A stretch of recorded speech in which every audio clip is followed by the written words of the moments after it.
Hello दोस्तों, welcome back to my YouTube channel. आज जो टॉपिक है उस पर बात करते हैं घरेलू हिंसा। घरेलू हिंसा उसको बोलते हैं जहाँ पे लड़की के ससुराल में उसके पति के द्वारा, उनके सास ससुर के द्वारा, उनके और अदर रिलेटिव के द्वारा अगर प्रताड़ित किया जाता है, ताना मारा जाता है या फिर गाली गलौज किया जाता है, दहेज के लिए अगर बार बार उनको बोला जाता है तो बोलते हैं उसको घरेलू हिंसा। घरेलू हिंसा में स्टार्टिंग में अगर ये शादी के बाद तुरंत देखा जाता है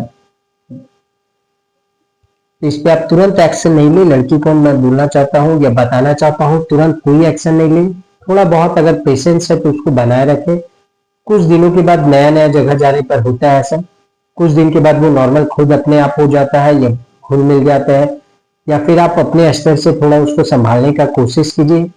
नया नया शादी में चूंकि होता है ये सब, और अगर ये नहीं होता है, ये बढ़ते जाता है या शादी के कुछ दिनों बाद ही बढ़ने लगता है, तो आप सबसे पहले अपने माता पिता को बताएं। माता पिता अगर इस पे कुछ समझाने का कोशिश करते हैं आपके ससुराल वाले को, आपके पति को, तो बहुत अच्छा बात है, वो समझ जाते तो अच्छा बात है। नहीं तो सबसे पहले अगर आपका शादी लोकल हुआ है तो लोकल में आप जो भी आपके ससुराल के आसपास थाना में है वहां पे सूचना दें कि आप उस घर को छोड़ के क्यों जा रहे हैं। चाहे वो गाली गलौज हो, मारपीट हो रहा हो, ताना दिया जा रहा है, या आपको बहुत सारा अलग अलग हिंसा होता है जो आपके साथ अगर हो रहा है, तो हिम्मत करके आप जरूर कीजिए। लोकल थाना में आप अगर जाते हैं तो ये मत लिखिए कि आप ससुराल से खुद जा रहे हैं। वहां पे आपको लिखना है, लिखित देना है। लिखित देने के साथ वहां पे आपको लिखना है कि मुझे निकाला गया है। कभी मत लिखिए कि मैं उस घर से खुद जा रही हूँ। अगर आपका शादी बाहर हुआ है तो लोकल थाने में देना ये एकदम इम्पोर्टेंट है कि आपको वहां पे देना है कि आपके ससुराल के द्वारा आप पर मारपीट किया जा रहा है। वापस आने के बाद अगर वहां पे एक्शन नहीं लिया जा रहा है तो वापस आप अपने अगर स्टेट पे अपने मायके आते हैं, मायके में आपको सेम घर पे लोकल थाना जो है वहां पे लिख के देना है, लिखित आपको कि क्यों आप वापस आए हैं। वहां पे भी आपको ये नहीं बताना है कि आप खुद स्वयं आए हैं, वहां से निकाला गया है आपको। ठीक है।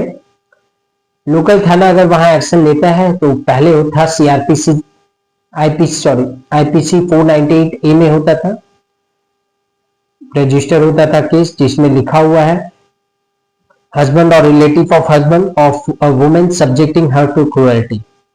अब नया सेक्शन जो आ गया, नया हो गया बीएनएस में 85 सेक्शन 85 हो गया है। सेक्शन 85 में आप फाइल कर सकते हैं जो आपका केस रजिस्टर्ड होगा लोकल थाना में। लोकल थाना अगर नहीं लेता है तो आप कंप्लेन केस फाइल कीजिए। सेम सेक्शन में कोई एडवोकेट से हेल्प लेके, एडवोकेट आपका एप्लीकेशन पिटीशन बना देगा, आप उसको पढ़ लीजिए। उसमें आपको सबसे पहले उसमें मेंशन करना है आपका शादी कब हुआ था, कहाँ पे हुआ था, शादी में कौन कौन आए थे, ये मैंडेटरी है। उसके बाद डेट ऑफ सेपरेशन आपको उसमें देना जरूरी है कि आप कब से अलग रह रहे हैं। अगर कोई बच्चा है तो आप उसके बारे भी आपको बताना है, बच्चा कब हुआ है।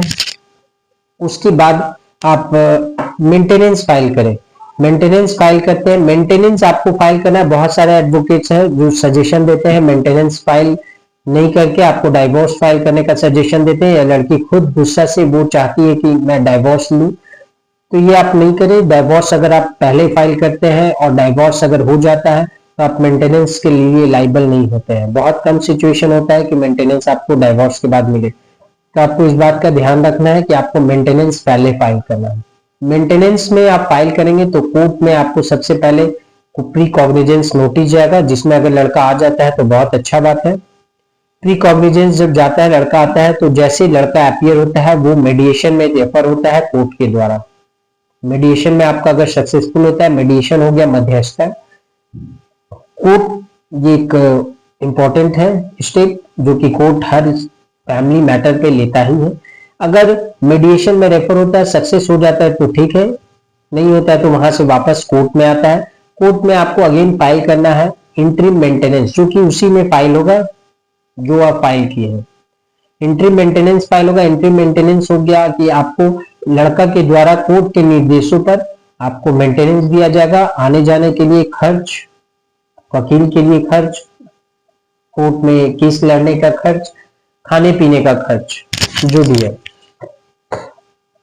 आज के लिए यहीं तक।